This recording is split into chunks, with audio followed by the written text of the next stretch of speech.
I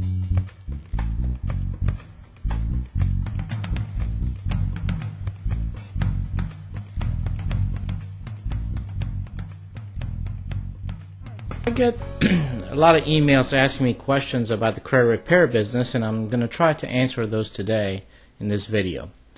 One of the questions I get is, what is the business of credit repair? Well, basically it's helping clients improve their credit score so they can get better terms on their financing. Financing meaning car loans, home loans, credit cards, etc. You as the credit repair professional, you'll take actions to delete either wrong or derogatory or old items from a person's credit report and at the same time improve their credit score. So prior to 1972, the credit bureaus really were rampant with abuses. So the Congress passed a law in 1972 called the FCRA, which is the Fair Credit Reporting Act. They passed it in 1972 so they can curb these abuses. Now, as you may already know, that the credit bureaus is not a government agency. They're really local or businesses that make millions of dollars a year. So you, as a credit professional, will utilize this federal law to help your customers dispute their derogatory and negative items off of their credit report. Another question I get is, okay, how big is this market for credit repair? Well, in the United States alone, there's about 110 million people with some type of problem.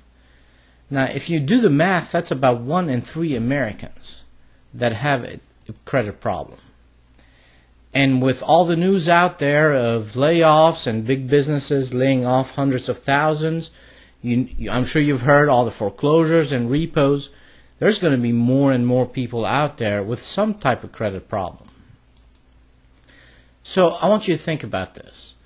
What does this mean? That means that 1 out of every 3 people you already know have some kind of credit issue. Now that's a huge market. Other than our regular market for food and shelter, gas, transportation, what other market do you know that has that kind of potential? This is huge. All right. Another really question I get a lot is, how hard is it to get started?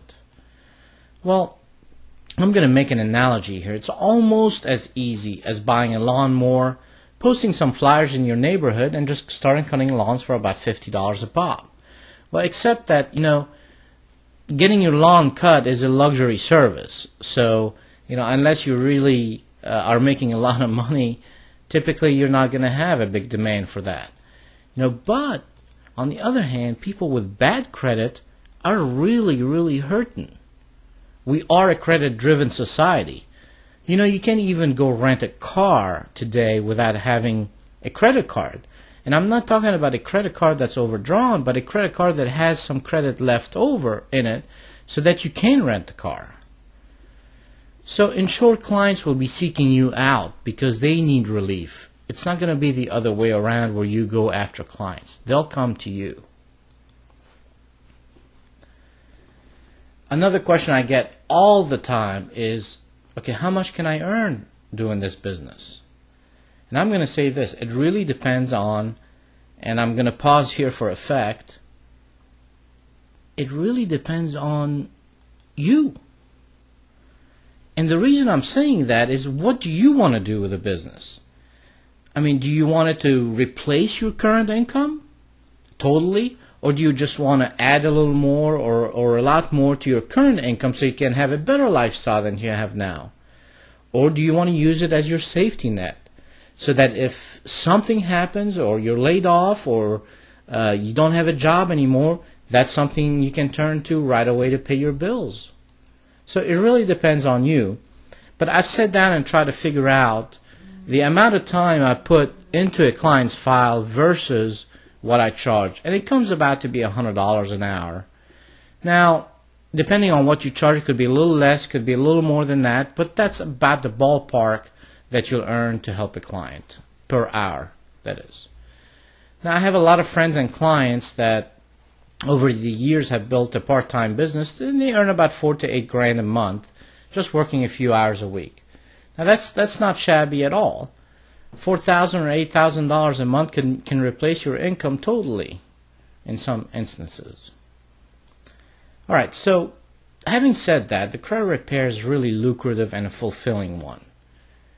Now, I'm not saying it's fulfilling because you can just make a great second income or make it into a full-time business, but it's fulfilling because you can really help others regain their dignity, help others, get a better lifestyle.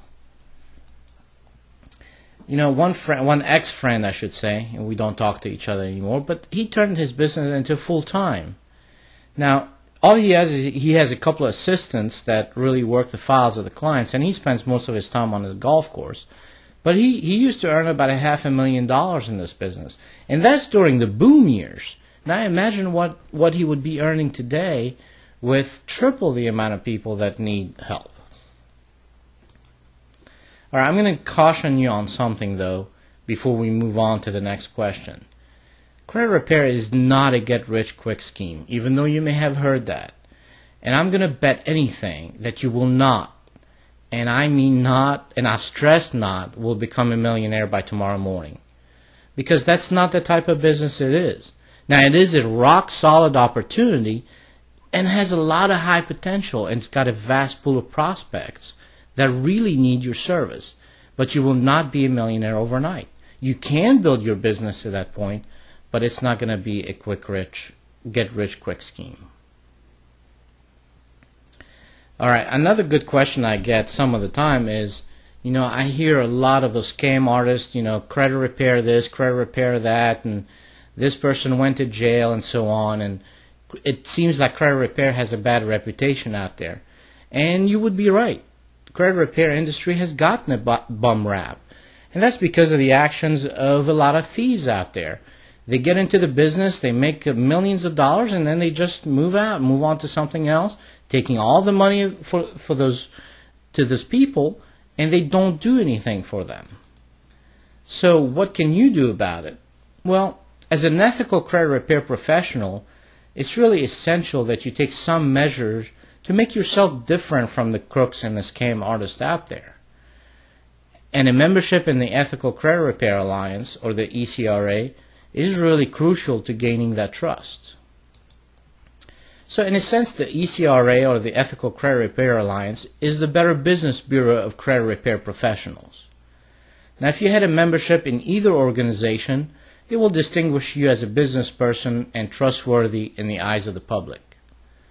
And to get some more information, you can go to ecramembers.org.